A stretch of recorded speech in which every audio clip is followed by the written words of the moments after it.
ఆ పాటలో నేను కూడా కేజీఎఫ్ సినిమాలో పాటలు పాడినటువంటి అనన్య భట్ అనే సినిమా గాయని చరణ్ అర్జున్ గారు మన చాలా పాటలు చేశారు. మన గద్దరన్న నల్గొండ గద్దరన్న చాలా పాటలు ఆయన సినీ దర్శకత్వంలో సంగీత దర్శకత్వంలో పాటలు పాడారు. ఆయన సంగీత దర్శకత్వంలో మన ఉత్తరాంధ్ర వాసి గరివిడి ప్రాంతంలో దుమ్మెద గ్రామంలో పుట్టినటువంటి ఓ అద్భుతమైన దర్శకుడు సినిమా దర్శకత్వం చేస్తున్నారు.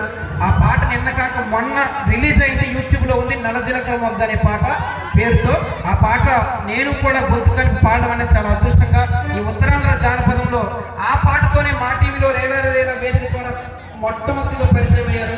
అదే పాట ద్వారా మళ్ళీ సినిమాల్లో కూడా నిన్న కాక మొన్న రిలీజ్ అయిన పాట ద్వారా సినిమాల్లో పరిచయం అవ్వడం చాలా సంతోషం. ఈ ప్రాంతానికి రావడం కూడా చాలా సంతోషం. తమ్ముడు నిజంగా జానగ్రామ్ నిజంగా అన్న చిన్న పాట పాడతారు, చిన్నదే అన్న సన్మానం చేసిన ఎంత పాడదు నా మంగళ మారి